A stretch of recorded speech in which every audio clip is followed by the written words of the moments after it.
everybody, welcome back. So happy that you're here. I am in the truck. I have the trailer and the horses behind me, and we are headed to World Finals.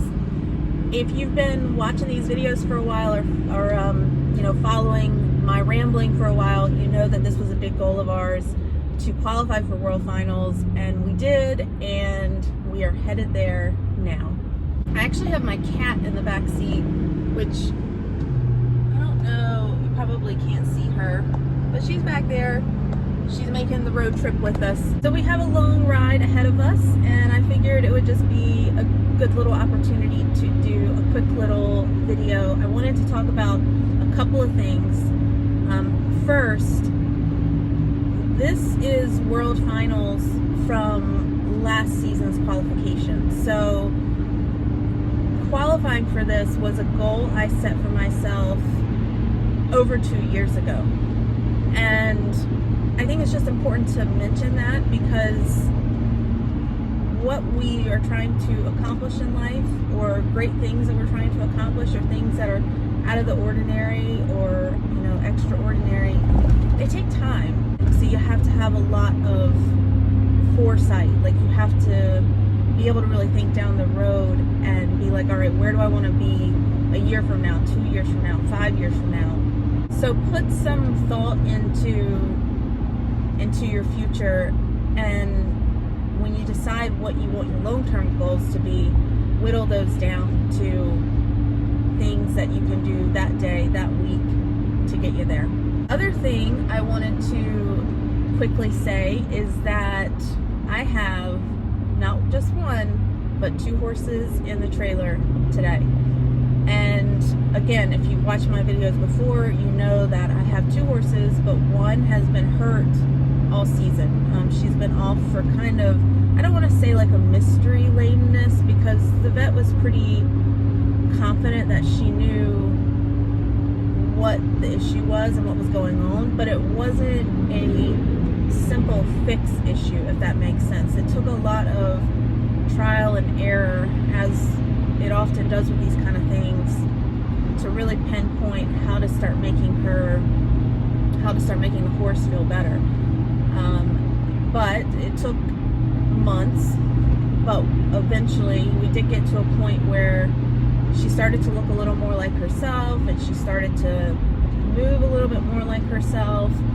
And a couple weeks ago, she had another checkup, and she looked well enough that our vet cleared her to go back to what we call full work, or for the sake of what it means for her, go back to barrel racing. This horse has not made a run on the pattern since, I think 8 months ago.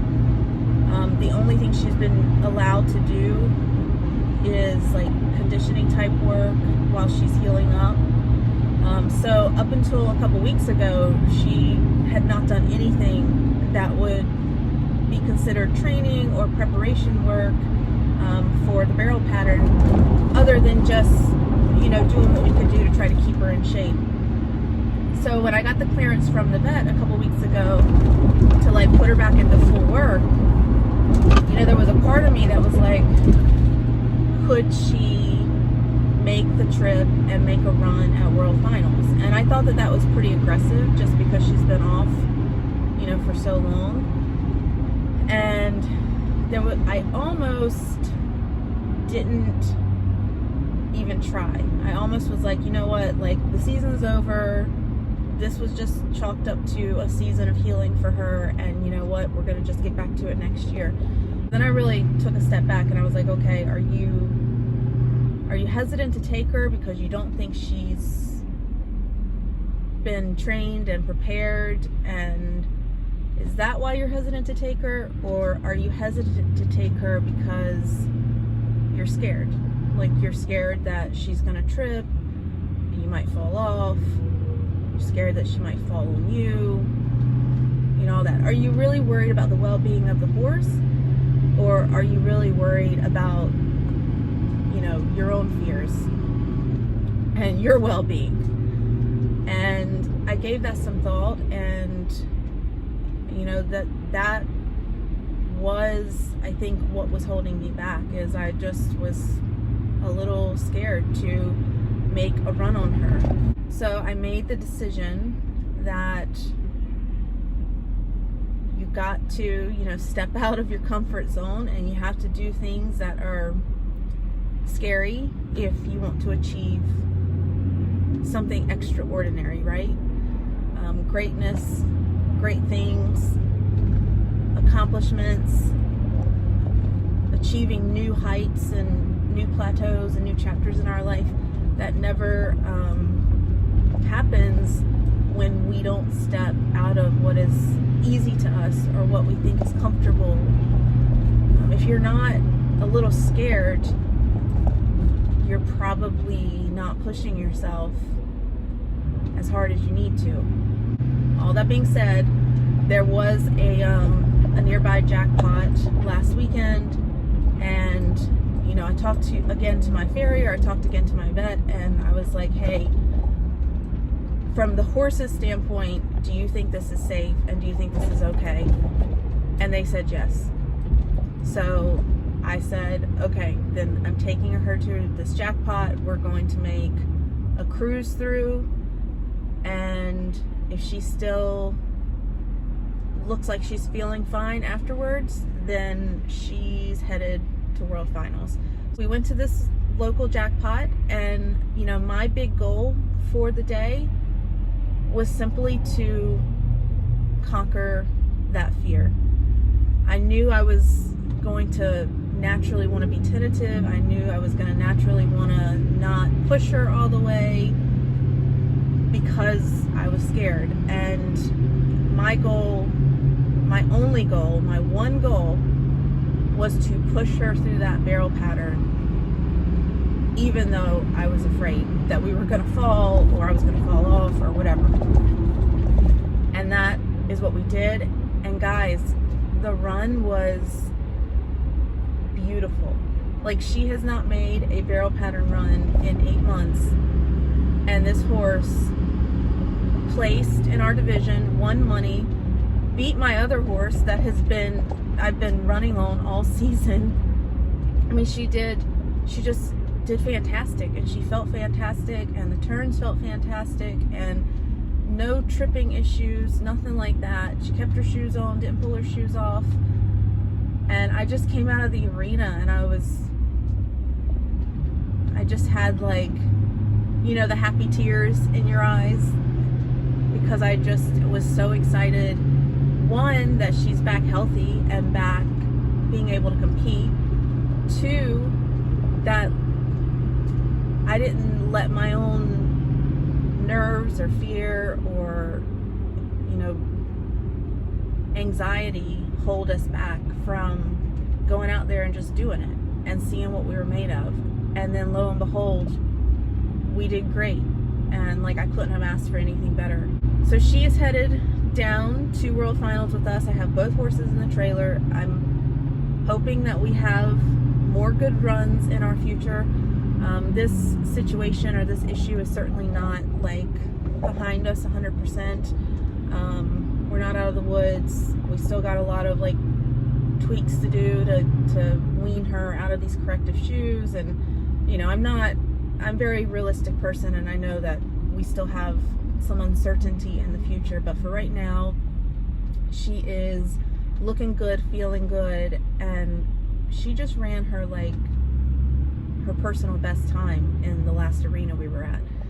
So I'm really excited to see how we do down here this weekend. And for me, I think the struggle is going to be the same as it was last weekend. My struggle on her is going to be, I'm going to be a little scared. I haven't been running her all season, and now she's got these big bulky shoes on, and I trust her feet a little, less than I did before, to be honest. So I'm a little more nervous she could fall, or she could trip, or whatever. So all that combined, I'm going to naturally want to ride her a little cautious, and my goal is not to do that. When I loaded her on the trailer, that was the decision I made today. We're not going to go down here and we're not going to do it halfway. If we're going, we're gonna make a real run. So that's gonna be my challenge and my thing to work through, is push through the fear, push through what you're afraid of. Oftentimes doing great things is not, about the absence of being afraid, or the absence of struggle, or the absence of obstacles or disappointment or any of that. Achieving greatness usually means all of that is there and you have to push through it anyway.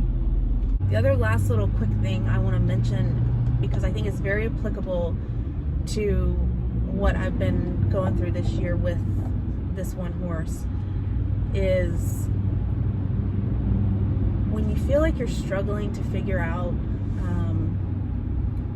what you're doing, or where you're going, or your direction, or how to handle a situation, always come back to making it about the purpose. And obviously the purpose, quote unquote, and what that means is going to be very different depending on what situation you're talking about and how you're looking at it and everything. But for the sake of this example, I really try to make everything I do with this sport, the purpose of it is about the well-being and the success of the animal. And I started trying to think about it like that a couple years ago, and it was kind of amazing, because when I started thinking about it like that is when we really started making some great improvements. For the sake of that example, it's not about winning money at the competitions. It's not about getting faster. It's not about my bragging rights about how good we're doing. It's not about any of that. It's about the sole purpose of making sure you're looking out for the well-being of the animal, making sure you're looking out for the success of the animal, making sure you're riding well enough to allow that animal to be the best version of themselves. When I started making it about that, that's really when I started seeing a lot of changes in everything. In that book, The One Thing, that I was reading a couple months ago, it talks about how the most productive and profitable people make everything about the one purpose, right? And actually, this is a little pyramid scheme that is in the book, from one of the pages of the book. But you can see here, like, the foundation always has to be the purpose. Like, what is your purpose? Like, what is it that you're trying to bring to this world and to give this world? And when that is your solid foundation, and when everything you do revolves around that purpose, then you will start to see that then your priorities shift, right? Because then when you start looking at, like, all right, well, what are my priorities related to this? It always has to come back to the purpose. And then those priorities lead to productivity and profit or advancement or achievement. And when people focus on the top layers of this pyramid, when people focus on, first and foremost, how do I achieve profit, or how do I achieve advancement, for the sake of using a different word, or achievements, their pyramid is all out of whack. If you buy into this kind of theory, the problem is when we chase after the top part of the pyramid, productivity and profits and advancement, if we chase after the top part of the pyramid without a solid foundation, we're not going to achieve as great of results, and we're probably not going to live as fulfilling of a life. Because profits and productivity aren't really the things that bring us happiness in this world, right? Like, we might think that they do, but they don't really. I mean, if all you want in life is money, you're never going to get to a point where you're happy, because you're always just going to be chasing more money. Even if you have $1 million, $2 million, $3 million, if what you're after is money, you're never going to reach a point where you feel fulfilled, because there's always more money that you could want. So chasing after the top part of the pyramid is a bad place to be. If you want to really be happy in life, and might I add, probably do something more meaningful for the world around you, you have to focus on the solid foundation, the bottom of the pyramid. What is your purpose? What is it that you are trying to do with your life? And when you focus on that, the other stuff starts just coming naturally. And you can be happy along the way to all your achievements, because the entire time, you're day in and day out, you're doing your purpose. You're fulfilling your purpose. So you're happy all the time as you're working towards profit and productivity and advancement and achievements. I hope that made a little bit of sense, but it's something that I have found very, like I said, very powerful in my barrel racing career specifically, and in other areas of my life too. So I do think it's really something very powerful when you can really hone in on what is my purpose, what am I trying to bring to this world, or to this specific little niche of my life. Like, how am I trying to live my life? When you start really focusing on that and that only, you start to be a lot more fulfilled day in, day out, week on week. And it's kind of crazy because you start seeing things in your life happen. You start accomplishing goals and achieving productivity, and you don't even feel like you were really that focused on it. I hope everyone has a great rest of the day, and wish us good luck down in World Finals. We'll keep you posted on how we do, and we'll talk soon. All right, bye.